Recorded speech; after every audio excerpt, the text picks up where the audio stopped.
ఘటకేసర్ కొర్రముల ఏకశిలానగర్ వెంచర్పై మళ్లీ రగడ మొదలైంది. దానికి సంబంధించిన బ్రేకింగ్ చూస్తున్నాము. ప్లాట్ ఓనర్లు రియల్టర్ వెంకటేష్ మధ్య వివాదంతో ఘర్షణ చెలరేగింది.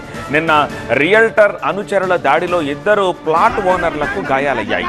పోలీసుల జోక్యంతో గొడవ తాత్కాలికంగా సద్దుమణిగింది. ఈ వెంచర్లో ప్లాట్లు కొన్న వారికి మద్దతుగా నిలిచారు ఎంపీ ఈటెల రాజేందర్. రియల్టర్ వెంకటేష్ భూ కబ్జాకు పాల్పడుతున్నారని బాధితులు ఆరోపిస్తున్నారు.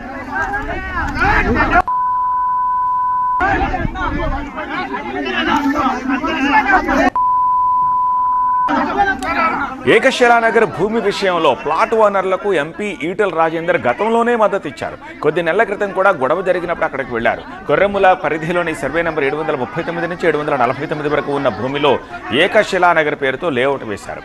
85లోనే ఈ లేఅవుట్ ఏర్పాటైంది. తర్వాత ఇక్కడ ప్లాట్లు కొన్న వందలాది మంది మధ్యతరగతి ప్రజలకు భూ వివాదాల కారణంగా ఇబ్బందులు వచ్చాయి. వెంకటేష్ అనే రియల్ ఎస్టేట్ వ్యాపారి కొంతమంది అధికారుల అండదండలతో కోట్లు విలువ చేసే భూమిని ఆక్రమించుకోవాలని చూస్తున్నారని బాధితులు ఆరోపిస్తున్నారు. దశాబ్దాలుగా నలుగుతోన్న ఈ వివాదంపై ప్రభుత్వ ఉన్నతాధికారులు ఇప్పటికైనా స్పందించి న్యాయం చేయాలని కోరుతున్నారు.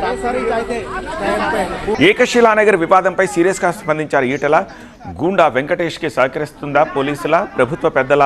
ఇక్కడ ఎంపీగా నేనే స్వయంగా హెచ్చరించినా కూడా గూండాలు బరితెగిస్తున్నారు అంటే ఎవరి అండ చూసుకొని కత్తులు రాడ్లతో దాడి చేసి చంపే ప్రయత్నం చేస్తున్నారంటే వీళ్ళ వెనుక ఎవరున్నారు? ప్రజల ప్రాణాలు పోతున్నా ప్రభుత్వం ఎందుకు స్పందించట్లేదు? పోలీసులు లా అండ్ ఆర్డర్ ఏమైనట్టు అంటూ ప్రశ్నించారు ఈటెల రాజేందర్. బాధితులకు తాము అండగా ఉంటామని స్పష్టం చేశారు ఎంపీ ఈటెల.